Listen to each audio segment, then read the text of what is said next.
Yeah, we are actually. We're also with all the practice.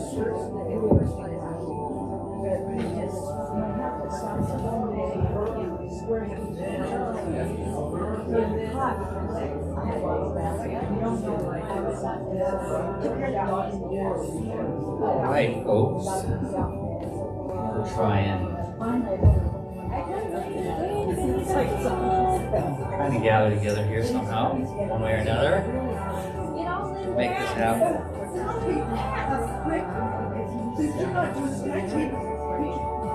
You can, yeah. Actually, I am recording it and it'll get. It's just not live stream. It's not live, yeah. It's not live, but you can watch it later. They can watch it later. Wait, so whenever you do this? You don't need to. Okay, just can. Oh, yeah. And I'll show you after. Okay. Actually, just so that all of you know. Rick's giving something, he's saying something. I'm saying something. You're saying something important. I'm saying something. It's important. Announcements. Although I think the fellowship is awesome. I don't even want to interrupt it. We'll just sit here and. Right. Wait. Hey. Come back there. No. I like that. Don't make me come back there. That's the parental. Parental unit thing. So he's happy about that. What were you saying? I don't know what I was saying. It's not important. Whatever I was doing, no. All right. Oh, it's What were you going to say though? about, I was going to say about the live stream. Yeah, again, I apologize for not being on top of the live stream thing when it's kind of a one-man thing. Sometimes that one man kind of falls behind a bit. It's okay. But Life happens. so the live stream is not actually live, but what I am able to do is record and then post it to the website. So if you go to our website, there's a button that says watch. And you can click on that, and then you can see the previous ones. And I'll try to get that. I mean, today I'll try to get it posted up there this afternoon sometime for those who are online. And then I'll try to get that link to the actual live stream going. So anyway, some complications there, but the past times will be there, and we'll make progress on that shortly. Yep. And Rosh Chodesh, ladies, is on Thursday, January 2nd. So make sure that's on the calendar. Yeah. January 2nd. It got danced around with the holiday things. So we'll be meeting at the Burmans, and the rest of it is normal, 6 o'clock, Thursday, January 2nd at the Burmans. Yes.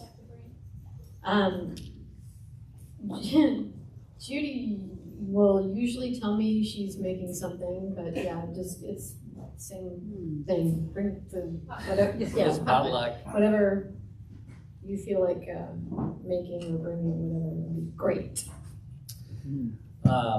Okay. So it's kind of going back and forth about what to do this morning, but as many of you know, Andrew and Shani and the kids are here today, and they're going to be here for a little while. And I thought we'd spend a few minutes having someone from Israel come up and share a little something, because we don't get this opportunity real often to have interactive talk. So So you can have my place and my mic. All right. or All right. See? and so yeah, come on. If you wanna.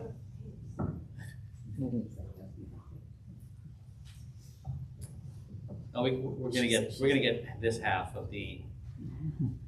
My wife is more interesting, but I'm I'm more outgoing. So. She's more, she's. And you definitely know her opinion. Correct.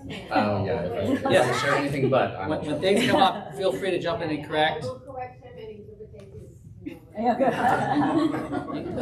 Yeah, you can even come up and just grab the mic whenever. Yeah, you can. Yeah. She will if she will if I cause too much trouble. So, for those of you who don't know, this is Andrew. He's my firstborn. Hi, Andrew. Hello. Hello. So, what's happening, man? Tell everybody what year you left, and you know. Oh, sure, yeah. Because Brief- you got people that may Yeah, not brief know. history. Sure. When we send you off in the blessing, your mom and dad were in Florida. I always remember that. Yeah. Yeah, that's right. That was a while ago. That's what I remember. What year? I don't remember what year. Huh? 2009. 2009. Yeah. Wow. 2009. I was actually not planning on being in Israel. I was on my way to be a missionary in Japan, and I got in contact with a Messianic Jew who was also a missionary to Japan at the time. And we had some things in common because I was already part of Beth David, and I had a heart for Israel. And he told me about his organization that in Israel that he worked for. And so I got involved with them, and we decided that I should go visit their headquarters out in the outskirts of Jerusalem. Which was what organization? It's called Revive Israel, Revive and Israel. they were things are a little bit different now, but at the time they were located at Yad HaShmona, which is where we now live. But when I got there, I met their chief financial officer, which is now my wife, and things got really complicated really fast. Imagine that. And Women do that. They do. And the funny thing is, Remember Eve? Yeah. the guy, the Messianic Jew that was a missionary to Japan at the time, he ended up shortly after also getting into a relationship and getting married and moving back to Israel full time. So I'm glad that I didn't go to Japan with him, because I would have been kind of stranded and on my own over there without some support. So it kind of all worked out.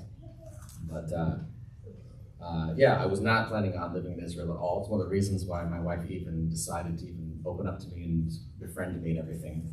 She was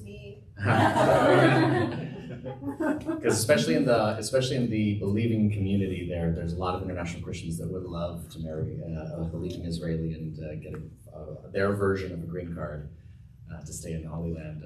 But that was definitely not my goal. But it happened anyway. So. Isn't that funny how those kinds of things happen? Yeah. Like Yosef, it wasn't his goal to become the viceroy of Egypt, but it was put on him. But yeah, it's so now 10 years later, we are the Moshav where Revive Israel was located at the time, started a development project. The way Moshavim work in Israel is that it's government designated lands, and they have Moshavim are like villages, like a community. It's another word for kibbutz. Most of you probably heard that word before. It's a slightly different legal definition of a kibbutz. Kibbutzes are more communal and more socialistic. Kibbutz is a farm. Sometimes, yeah. They all have It's a business different of some industries. kind, Yeah. some industry to They're usually based on some Providing- form of industry. It can be a variety of things, but often farming, especially in the early days. But now, the Moshav is a more modern version of that. It's not as socialistic and communal, and it has certain rights. But we have designated land that if we don't use it for its designations, the government comes and takes it back eventually. And so they had to develop and expand the neighborhood. And we were fortunate enough to get into that program, and with some help from various family members and some miracles by God, we were able to come up with the finances to do that. So now we live there, and since then, that same ministry has moved on and has expanded and changed, and even split into different kinds of activities. And we've since then also moved on. My wife is now a freelance. What would you call yourself in English? Freelance bookkeeper, accountant, I guess. Yeah. And she's also Accountant. recently she's working on her tax consultation license. She's doing her, I guess it's an internship now. She's finished all her classes, passed all her tests. Yeah, so one of the ways I see this is that Andrew goes over to be a missionary, to travel the world and all that, do that. Ends up working in a ministry, kind of in the same concept that we have ministries here, right? People going to full-time ministry. and then through the personal development of both Andrew and Shani and what they were doing for the ministry. Andrew was doing, music, worship, technical things, and Shani was doing the bookkeeping for the ministries and so forth. And they both, in their professional worlds of what they do, that identity, if you will, kind of grew in that and became professional on their, with their own, In its own right. in its own right. And so rather than being a full-time ministry doing something, they're doing something and assisting ministry. That makes sense, right?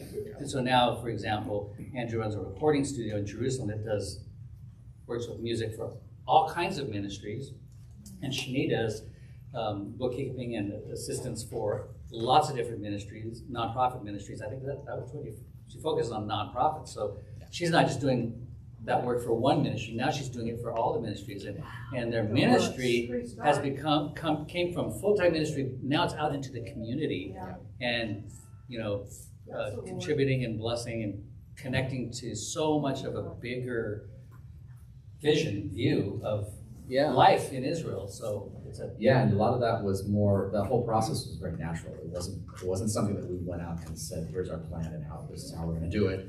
It's just that the path opens, and what God brings you through is what equips you and prepares you for that next door, and you just walk through it.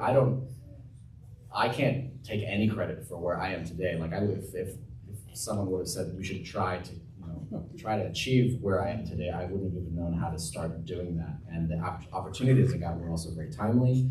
They came right at the exact moments that I needed them, and usually that was after I took some significant risks in faith and following the Lord. Well, and as a father, I remember Andrew going through some really significant struggles, and actually they're not over yet either. Oh no, there's up on a new level now.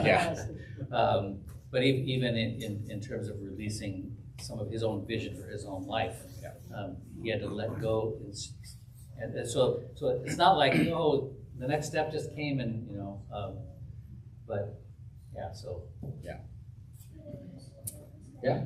So that's more or less brings us up to date. I mean, there's a lot to be said about all those different stages and all the different things we experienced and that. Are you saying that when you left David Benjamin Airport and you went into Old Jerusalem, it dawned on you, this is where I'm going to spend the rest of my life? No. Quite the opposite, actually. When I visited Jerusalem for the first time, I just thought, what is this place? Why is this place so special? It smells like cat urine. It's old. And it's old. Well, I mean, the ancient part of it was cool, but it was weird to have the ancient and the modern all kind of intermingled, and it was just kind of confusing and disorienting. As a person who I was not prepared whatsoever for anything that Israel. I'd never done a tour before. And the people were rude. And the people, well, they seem to be rude. Once you figure out how things work, you kind of can navigate that a little bit better.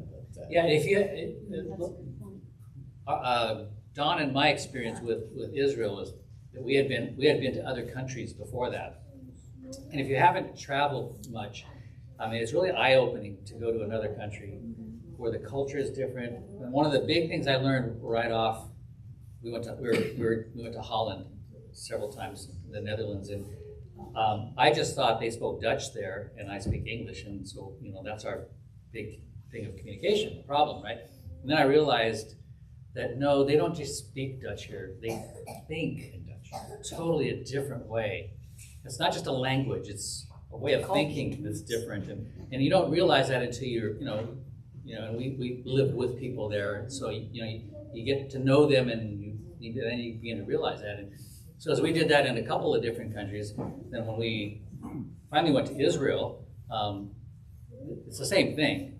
Maybe even on steroids. It's so, the culture and everything is so much more different there, and the way of thinking is so much more different. But we also realized, because we had been to other countries too, and other cultures, we realized that there is, not only is that different in Israel, but there's also something special about it.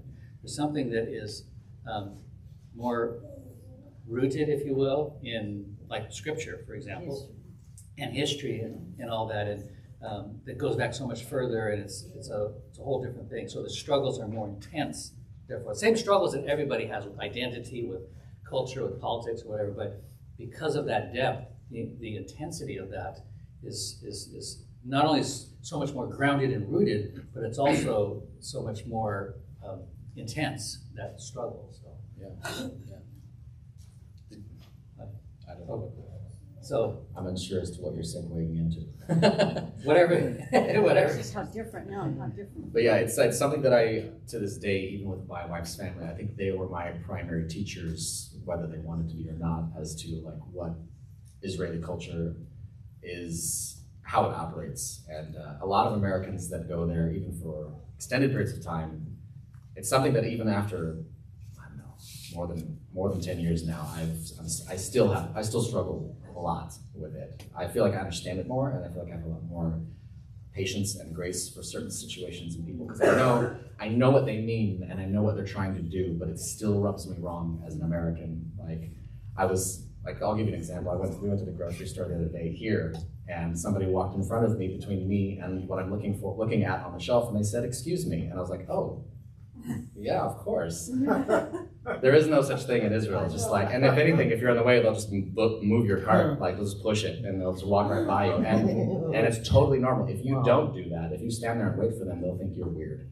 They're like, if I mean, you can even be reaching for something, and somebody else will just grab it right in front. I haven't experienced quite that, but maybe yeah.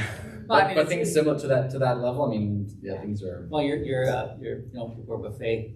Yeah. Oh sure, yeah, no, yeah, buffets are terrible, and driving is just as bad. Oh, yeah. Oh, driving is. It's if you aren't up on the bumper of the person in front of you, that space will be occupied shortly.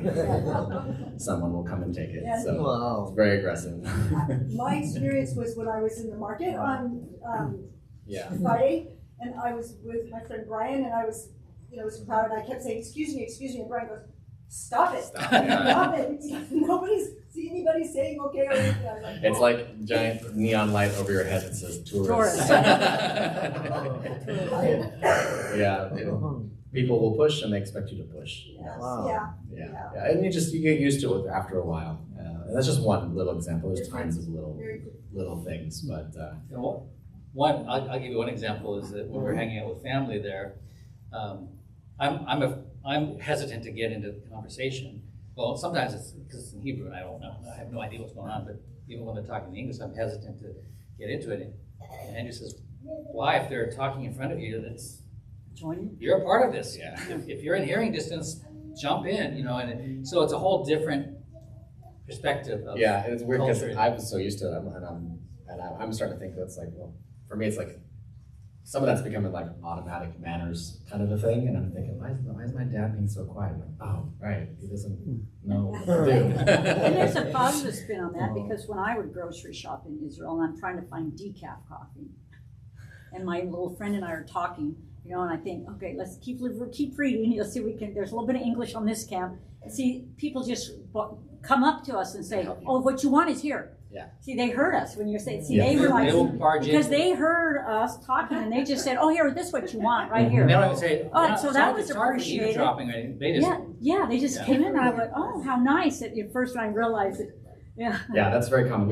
And that was very helpful. They'll even be extra helpful for like when like Don't get this one, get that one. Yeah. my wife was in the grocery store in the middle of summer with our firstborn when she was a baby, and my daughter was in her car seat in the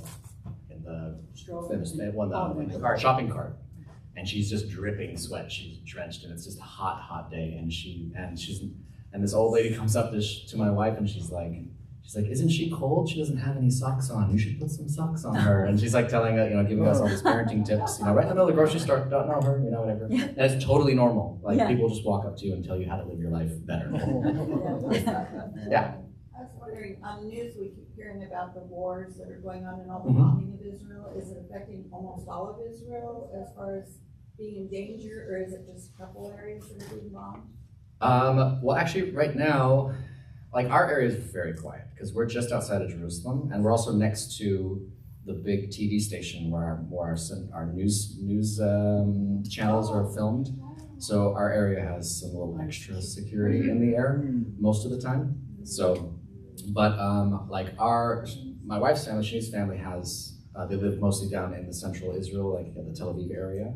And so they have occasionally raid sirens on occasion. It was more so towards the beginning of the war. And it was down in the south, obviously around the borders of Gaza before we kind of bulldozed the entire area. And then in the north from the Syrians. But since then, we have actually entered into their territory and have taken over a lot of strategic places. So their ability, we have a big buffer zone around, hopefully we get to keep it. But it's things are relatively quiet right now. The scariest thing was the rockets sent from Iran.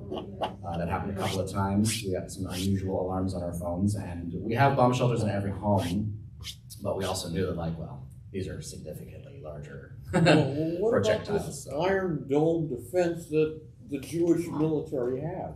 Well, the Iron Dome is very specific to ground fire rockets, because from what I understand, not all of the things that we shoot up are explosive. They're like iron rods, basically, that hit the missile and detonate it in the air. And occasionally, depending on what's being launched at us, we have to send something that is explosive in order to trigger that reaction.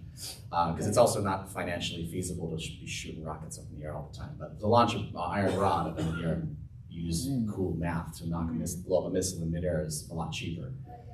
What Iran sent was a little bit of a different thing, which is why we needed American help, we needed British help. We had jets up in the air that were actually tailing these missiles and shooting them down as if they were, manned craft. Because these were, the rockets that were sent. I mean, we have pictures of some of the casings that fell in the land. And they were the size of Mack trucks. I mean, these things were huge. And that was just the part that fell, not the part that blew up in the sky. Were you there in 1991? No, I got there in 2009. Yeah, in 1991, I was in first grade. He was at Weldon. What I remember was that Saddam Hussein ordered to shoot those Scuds, and then our Americans came in there with our Patriot missiles, and we're firing and knocking those things out of the sky. Yeah, so a lot of the technology isn't new necessarily, but the way that we have kind of modernized it and made it more Quicker efficient. response, yeah. It's a lot quicker. It's very mobile. So like those, my boss's daughter is working now with one of the units that fires the Iron Dome projectiles, and so she can never ever tell us where she is ever, because they're always changing location because they don't want to be bombed by anyone on the border, targeted by that. So they're always changing locations, and it's always a secret. And if somebody in the area sees them, takes a picture, they have to get up and move and stuff. And so it's a really cool unit. What she can tell us about it, it sounds really exciting, but it's very efficient. Let's put it that way. Yeah. If we wanted to help Israel, which organizations do you see actually doing the best? That's actually a really good question, and it's better that my wife would answer that one because she works with a number of them. In the past, the organizations that we've worked with, I would have said the one that we worked for, but it's significantly changed now. There are different focuses and different needs. It really depends on what sector or area of ministry and industry even you're wanting to affect. So Revive Israel now, the branch that's stayed in our Moshav, is actually a small discipleship school. We have, they've developed a small plot of land where they grow vegetables, and they raise some basic farm animals that they got, some goats and some rabbits for some reason, and quail and things like that. And so they use working with the land as a context for discipleship. And so all the students, some of them are local Israelis and some of them are international. It's a relatively small group, and they have their own little cycle that they run. And so they're our neighbors, and they're also former colleagues. So that's something that could definitely be, if you're interested in supporting something like that. Otherwise, what would you say, Joseph Project? Friends of Zion. Huh? No, you need to say something about that because you work with them. You know better. Come on. But your point is well taken. Though, what do you want to help at? Because we support the Friends of Zion, and they have a feeding kitchen for the elder Holocaust victims. They do feeding kitchens all over. They do. Yeah. They go. There's a lot of ministries they do happening. Different things. So. And you have to have a really specific idea of what you're wanting to influence. Help. Yes. Hi.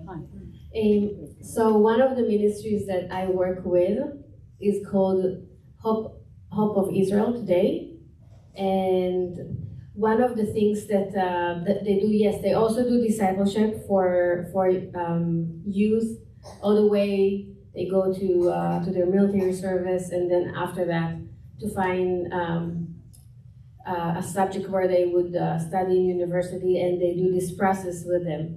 But what is unique about this ministry is not just that. Throughout the years, we've helped military units to purchase high-tech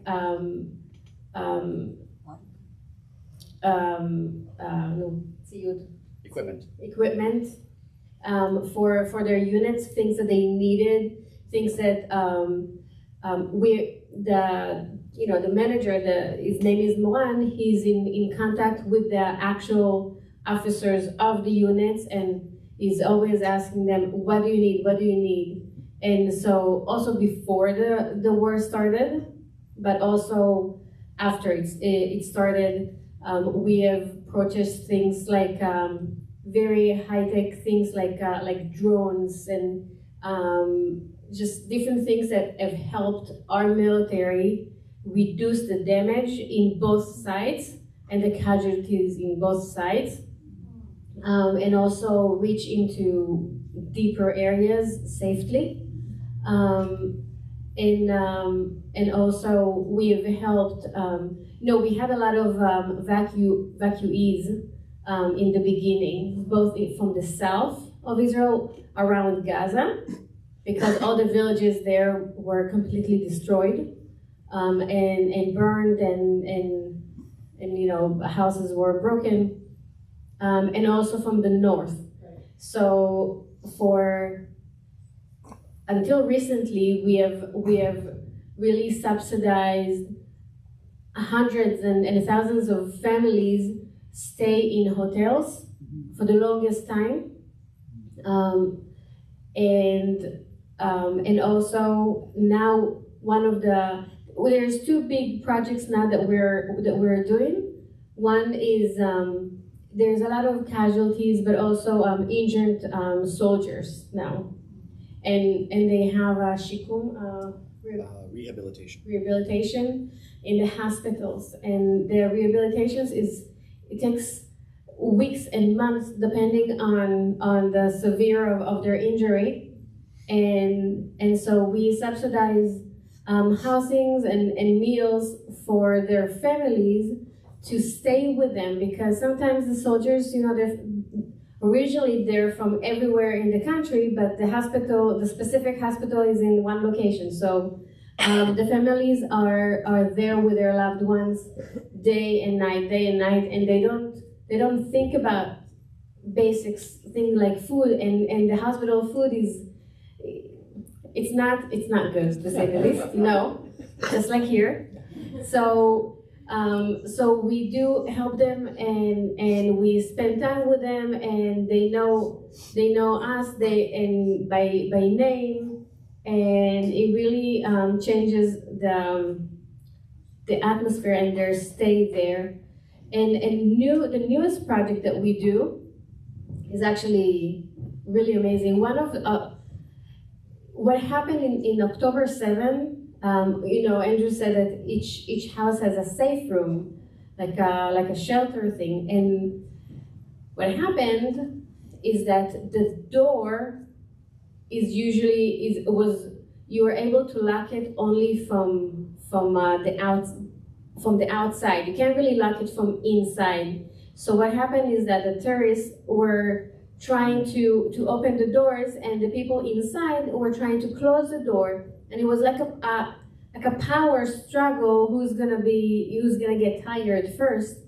And also the door was not. It's metal, but it wasn't saved or secured from resisim, from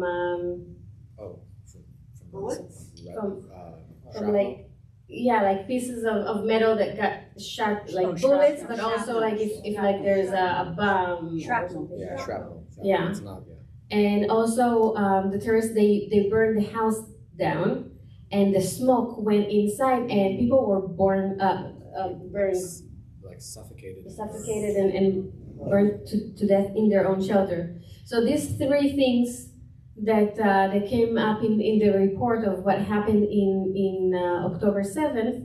So now there's a project they've not created, how do you say, like developed a new door for the safe room that you can lock it from inside. It's safe from smoke, from fire, and from the resisting, from the shrapnel, bullets. From the that.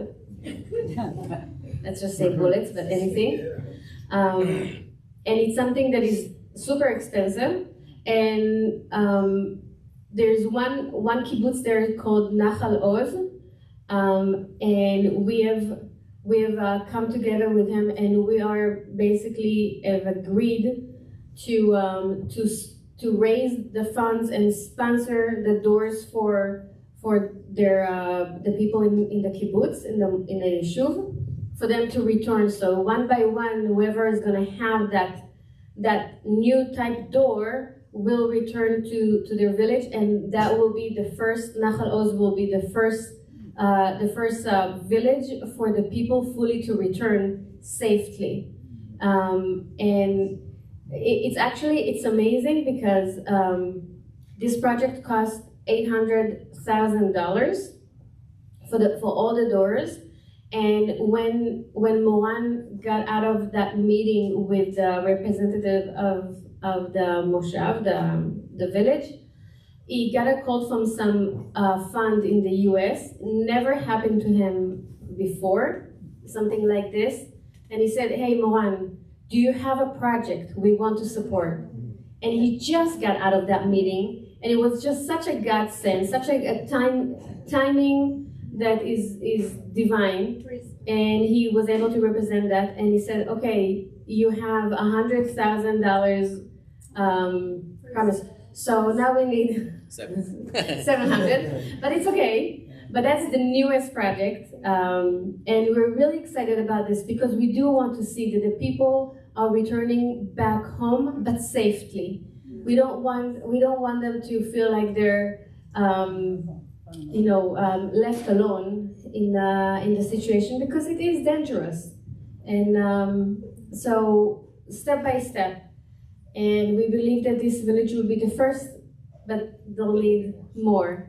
So this is a ministry that I love to work with, because it's not just doing discipleship for the community, but is also doing the actual work and ministry in the military and with the families of those who got hurt, and also with the families, with the villages that also got hurt, and for them to return home. So he does a lot. That is all with Hope of Israel.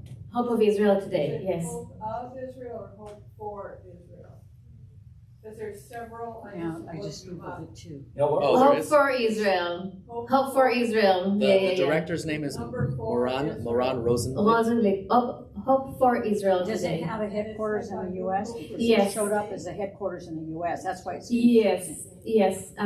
Usually we have people who want to donate. There's a 501c3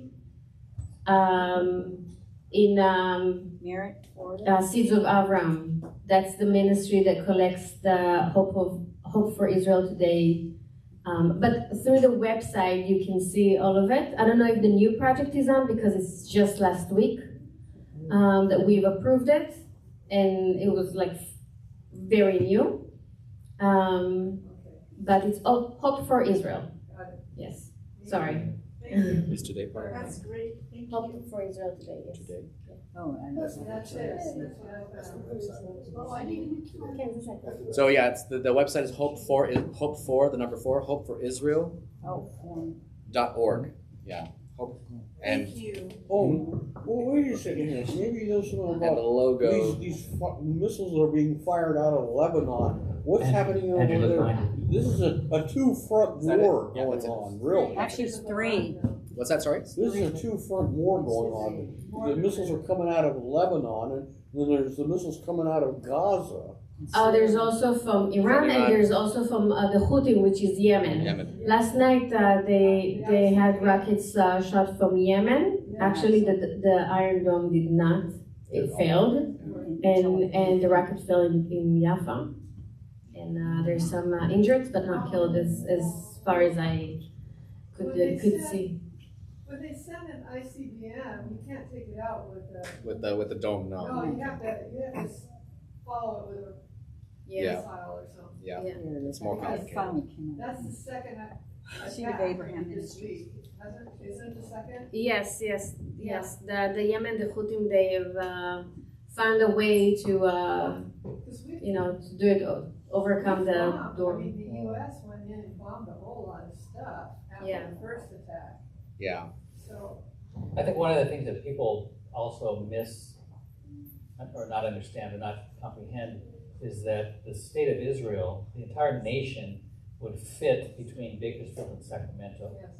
So when you're talking about Gaza, you're talking distance-wise, you're talking about Bakersfield, and you're talking about Gaza, Bakersfield. You're talking about Lebanon, you're talking about Sacramento. That's the distance that we're talking about. So it's very small. It's not, so when you're talking about where missiles are coming from, I mean, it's such a small area, it almost doesn't matter because you can, it's so accessible by, because it's not a very big distance.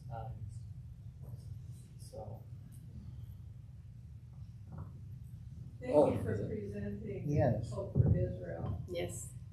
Oh, Thank you. Andrew, Thank you. I gotta ask this. Sure. Have you gone floating on the Dead Sea yet? Sure. I have done. Yeah. Well, I was told, whatever you do when you get out in the water, don't splash. If you get in your eyes, you're in a world of hurt. That's right. Don't shave the day or the day before. Wow. Yeah. You'll be really clean. Wow. Yes. The painful it is, the cleaner it is. So yeah, again, there's a variety of ministries that we have contacts with, friends. Pretty much everybody that we know works with some form of ministry or a congregation, a local congregation, and they all have their different focuses and all their areas of ministry. And so, yeah, if you're looking for a specific area that you want to focus on, there's so many things. There's from, like, in my industry, music and production to congregations and discipleship and youth camps, and I mean, it just goes on and on and on. So It's just here in America we get bombarded with all of these so-called givings to Israel, and I just wanted to know who's actually doing the good work there. yeah, it's a really tricky thing to navigate, to be honest. A lot of Jewish organizations around Israel, I mean, pretty much all of them, they're very, very familiar with Christian Zionists and their mentality, and they're more than happy to take your money and use it for whatever they want. And they're very often reputable organizations, and they do good things. There's nothing wrong necessarily with what they're doing. There are occasionally some less upfront or less honest or ulterior motives behind certain organizations that we're not always aware of. Typically, because the Messianic Jewish community in Israel is relatively small and we don't have huge budgets and things, if you see the flashier something looks, the chances are it's not very local. Because our websites, our technology, our media and things tend to be a little bit behind, and a little, mostly because the people who work for our organizations are all young people, they're volunteers, they're not professionals. That's pretty much how I started. A lot of my ministry involvement there was just finding ways to contribute. Oh, you don't have this? Oh, you don't have an updated website? Well, just learn website coding and make you a new website. And along the way, some of them develop professions out of those things. But yeah, most of the stuff that we do is everything's done by volunteers. I can tell you that I'm involved with several ministries and several nonprofits in Israel. From being an audit committee or a director or a financial manager and giving instructor. So with all these ministries, everyone has a good heart and a good work that they do in their field. But the ministry that I told you about, Hope for Israel, it's the one that is doing the most, but he will share the list because they don't like the publicity. They don't like to say, oh, you know, we're located in Jerusalem, so give us money, because that's what a lot of ministries they do. They use the keywords that Christians love to support, but they actually do the work in quiet, and they don't. I don't know how much you will see on that website, but just in the recent year, we just closed 2023.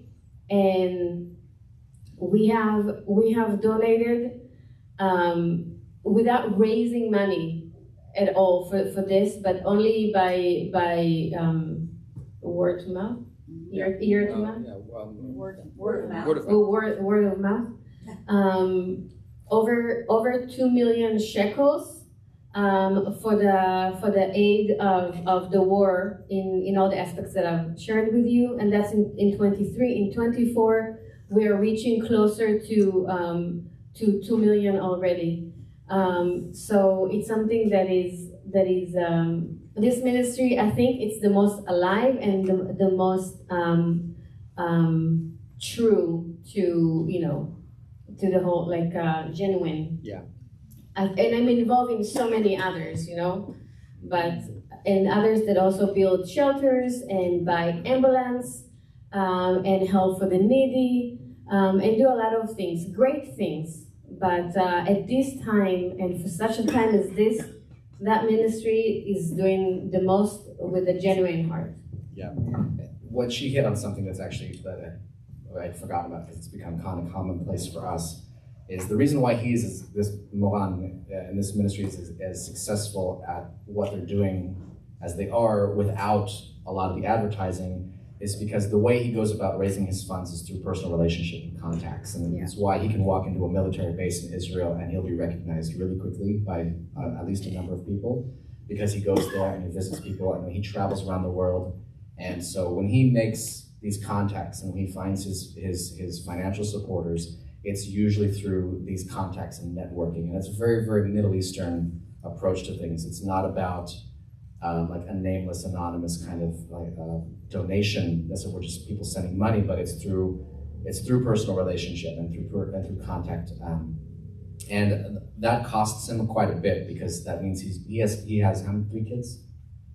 He's got 3 kids, they're older than ours, but he's traveling a lot, and it's a heavy toll for him to do what he does. But he's very, very good at it, and that's actually probably the benefit that you guys have being connected with us, is that it may take some time, and we may have to do some digging for you, but if you are interested in finding something to support that meets your particular spiritual bent or gifting or desire to see something happen in Israel, we could probably find somebody out there doing something similar to that you can support. And the more important than your money is your connection with them. While the Messianic Jewish community is more than happy to receive financial support for their ministries and projects and things, I think what blesses most of the community more often is just knowing that there's legitimate, actual people who care about them and who know that they exist and know their faces and know their children's names and are aware on some level of where they live and what they're going through and that kind of thing. That's been a very probably been more powerful form of connection and support. So yeah, if you guys are in, obviously, like I said, it could take some time, but if you're interested in something, we can look around. Yeah. Are you seeing more people coming to Jesus, or are they still resistant? It's kind of a loaded question because, while the body is growing, it's mostly growing by birth. We added 3 more Messianic Jews to the world. There's a lot of young generation that is coming to the Lord through all the conferences. Yeah. There's the younger generation is operating in more zeal, and they're not afraid. They're very solid in their identity. Because as the body grows, they have more generational background of the Messianic faith and families. So they're they're evangelizing in their schools, and I've heard several times, more than that, of just friends of believers asking to join the conferences, the youth conferences or the young adult conferences, getting their approval papers from their parents. So we do see that, and we do see that more people are getting to know the Lord, and in different times they're making their own decisions. But even in our congregation, when we do the baptism, there's almost always someone who is from the first generation believer. Almost in every time we do baptism, there's one that is a first generation believer, which is very, very special and exciting to see that within our congregation that is involved in a lot of young adults and youth camps. Yeah. The most effective form of evangelism that we've seen is youth to youth. Yeah. The adults are pretty much very much well set in their camps and in their philosophies and things. And it's actually against the law for adults to evangelize to minors. But there is no law preventing minors evangelizing to minors. And so a lot of the high school students and pre-army kids take advantage of that when they get lit on fire after some conference or something. They take advantage of that, and it's pretty effective. Because it also crosses a lot of different boundaries and things that younger kids don't care about as much, like some of the ethnic things and cultural things. And you feel that they're not scared of upsetting the cart of the elderly. There's so many people, at least here in the States, it's a little easier, but sure. But I hear so many people, they're terrified of their family. Yes. I myself have had family that have said horrible things. Yeah, and it really, there's a wide range of reactions from these kids' families. I mean, my wife was one of those kids that was brought to faith by one of her peers in high school. And part of her story is that when that happened, her mom gave her an ultimatum. You either give up this Yeshua thing or you leave the home. So I packed. So she packed. I had sleepover at my friend's house. Fun. Fortunately, her mom realized how serious that she was and she backed off the ultimatum, but that's not necessarily the common story. I realized at a young age, and I think that there's a special grace for young adults, Jews coming to faith in Israel, is that realization that when that the truth is absolute. You can't bend the truth, and the truth cannot be changed or moved by circumstances of life and decisions that you have to make. And because we have lived in a false truth or a lie that we only have God and the Messiah is something vague and definitely not Yeshua, not Jesus, because he's only for the Christians. And then when you get to that revelation that Yeshua is the Messiah for the Jews and for everyone, and it's us, the Jews, that were rejected him from day one, and you understand that he is the truth, then it's hard to back out of it just because of circumstances of life. And I think that there's a special grace for Jews to come to that realization and revelation, because they have what they have to face with their families and with their communities. So yeah. So I got all the approvals from my parents. In the end. Is it fine now for you? Is it what? Your family, is it fine? Your mother, are you good with Yeah. Actually, throughout the years, they've seen the way I've developed my personality. Yes, it changed from the common member of our family and just people that they know, and that I value the Bible and I value God and I pray, and they always said that I have more faith in God than they do, and that they love the people that I spend my time with, because they're very quality people. So I believe that God has a special also grace for our families that have heard the gospel and have heard the Lord. My mom passed away two years ago, and I really truly believe that in her last days, she'd heard so many times, but in her last days when she would still communicate, I prayed with her, and she prayed. Whether she remembered or not, I believe that the Lord is sealed her soul, and He gave me the time of her passing in advance, and I believe that and when it happened, I really believe I have to tell people. So when it happens, that wouldn't be crazy. But it did happen according to the timing that the Lord have showed me, which prepared me, but also allowed me to really hold on to the promise that He is taking her to the full rest of Yeshua, regardless of her life situations, but her heart at the end.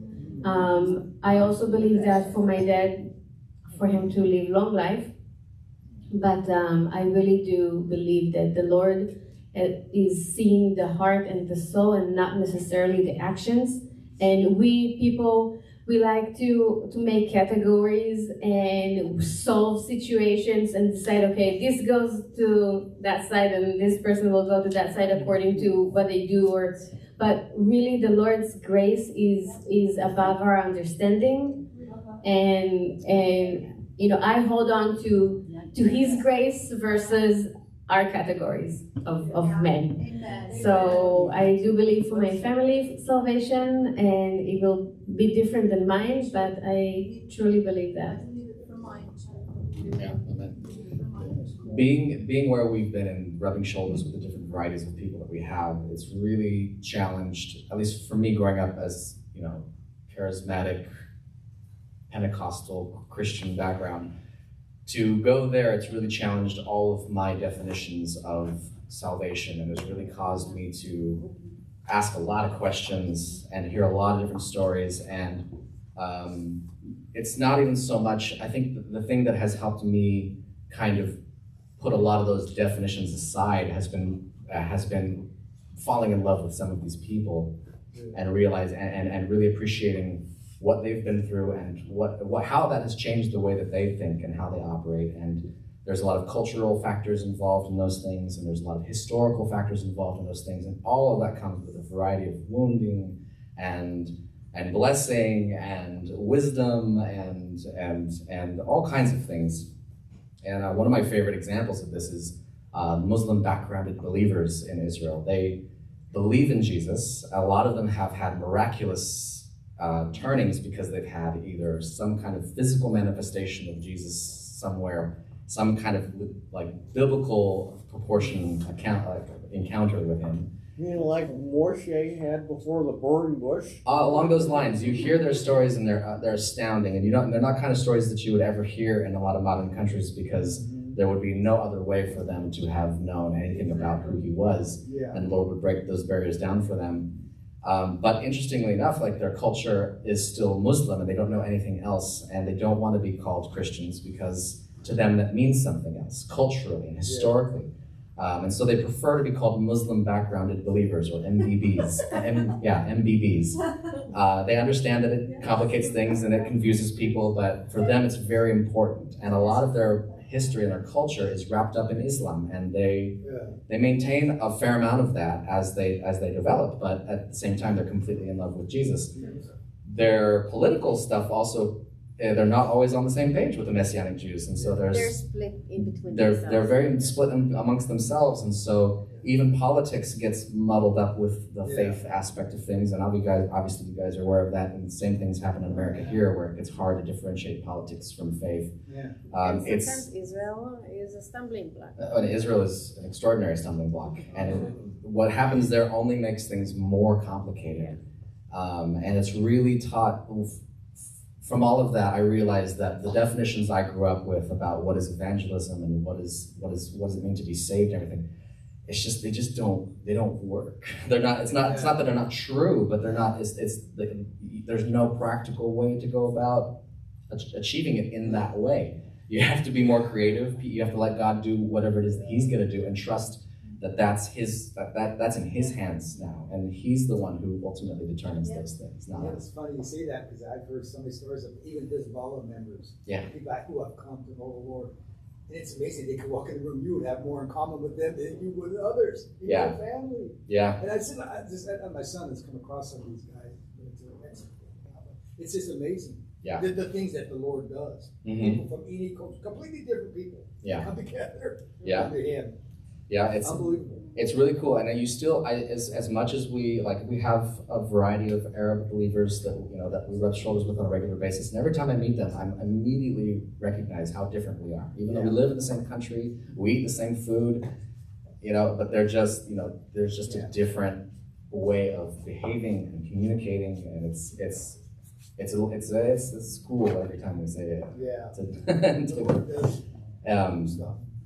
But in that, I think we found I've personally, that's been a very freeing process for me. It's a little what's the word, disorienting sometimes, because I'm so used to having some hard definitions to fall back and grab onto. So sometimes I'm feeling a little dizzy about some of these issues, but at the same time, it's been being able to release that to the Lord and trust Him for the lives of these people, and really that translates to any culture across the globe and throughout history. I try to encourage a lot of believers now, even in our own communities, to start thinking beyond some of these definitions and really just focus on connecting with people and developing their own compassion and forgiveness for what's happening in our world. Learning how to love. And when people meet you and you have that kind of a mindset, something that it creates a special connection that you can't really put your finger on, but it's more effective. And it's hard to put on a newsletter, but it's more effective for sure. The media would never pick up on stuff like that. The mainstream media. No, and it's because it's just too esoteric. It's so hard to describe and explain. And again, it's threatening for a lot of people who are comfortable with their definitions of things. And even me just saying this, I've had people come up to me like, well, how are you going to teach that to a congregation? You're going to make people freak out and go all these weird ways. And I'm like, maybe. But I guess it's just the risk. I want to ask, what's this that the Orthodox Jews resist the military draft, and they're coming down on them that they got to get those guys in the army. Is that right? It's complicated for a number of reasons. I've heard arguments from both sides, and I would definitely say that there are some valid arguments from both sides. The first argument for why the Orthodox should be made to serve in the military is because we're sending our sons to die for them, and they're not anting up, and it's not fair. And there's not enough people. And there's just not enough people. Soldiers. There's not enough soldiers to do what we're doing right now. After this, over a year, the soldiers and the reserves are, worn out. Yeah, worn out completely. And the families are broken because, mothers raising children without fathers because they're being almost a full year total in the reserves. And it's difficult on the families, and they need more people. So you can hear where my wife stands on the issue. The primary argument the other way around that I've heard, and there is some legitimacy to this, is that these men have spent most of their lives sitting in dark rooms and reading books, and they have seen very little sunlight, and their bones are weaker and their muscles are less developed. They can exercise and build it. Yeah, but the younger generation of the Orthodox Jews is to get them in the Army, the Air Force, the Navy. So the philosophical breakdown here comes from the idea that this particular sect of Orthodox Jews do not believe in the current state of Israel. They don't believe it's legitimate because it wasn't founded by Messiah. And so they're waiting for Messiah to come, and they believe that when he comes, he will establish the true state of Israel, and it will be an Orthodox state.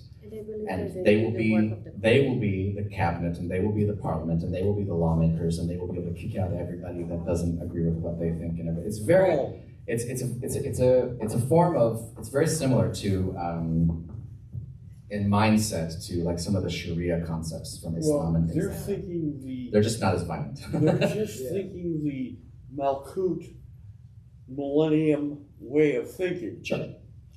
So, one of the things we mentioned before is that they don't read the New Testament. It's a forbidden book. You know, they're not open to any of our ways of thinking. So, and it's very similar because we do have a lot of Arab citizens. I think we have like over Druze also. And Druze. We have a couple million Arab Israeli citizens, and they are also exempt from serving automatically in the military. They're allowed to volunteer, but they're exempt from automatic service.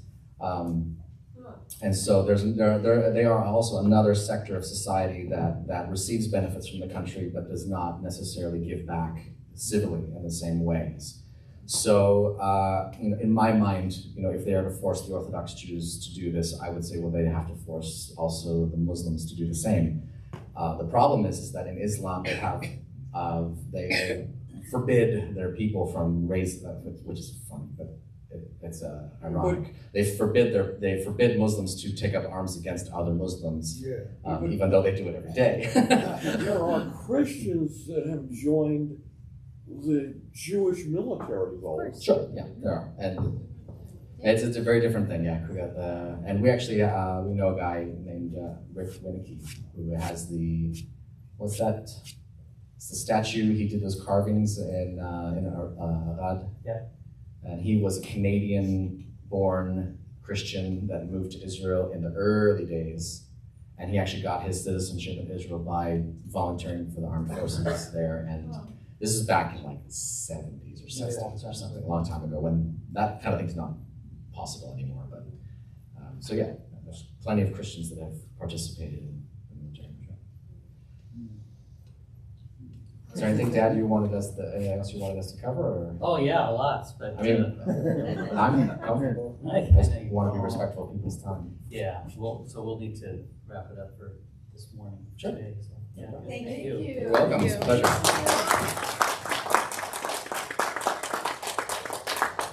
And the Ben Aries will be in town for a while, and you can hang out and talk afterwards too. And so, but yeah, it's always nice to get word from the horse's mouth, so to speak. Oh, yeah. That's really good. But yeah, let's go ahead and stand together. We didn't get to talk much Torah. We didn't get to talk Torah. That was good. That's okay. There's lots of different forms of Torah. Yeah, this is applied. Yeah.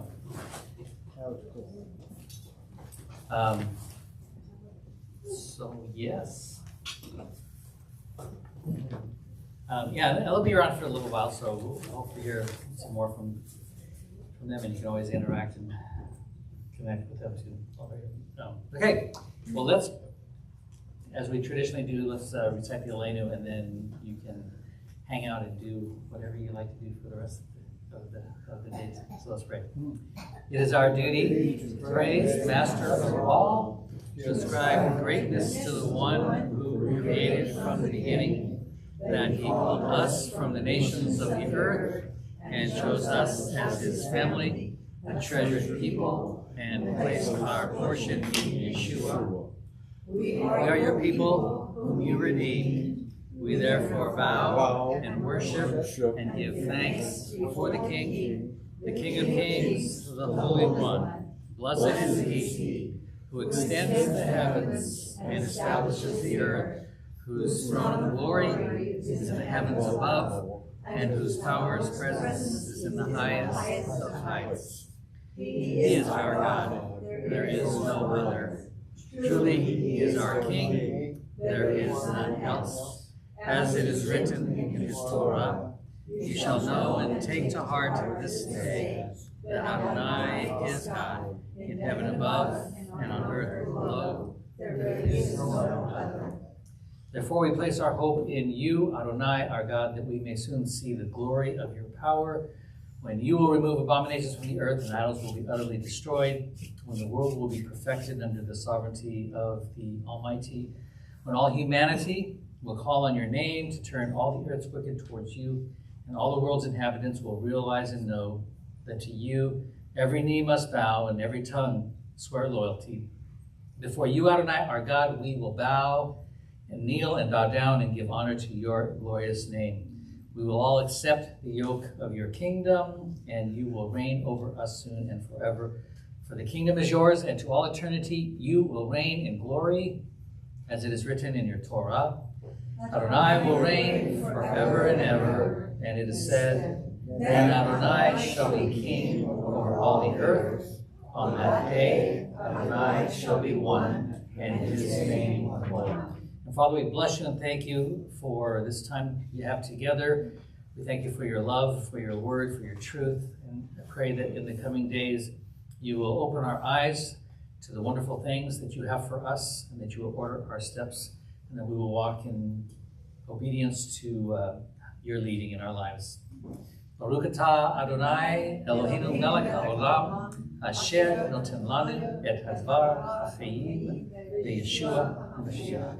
Blessed are you, O Lord our God, King of the universe, who gives to us the living word in Messiah Yeshua.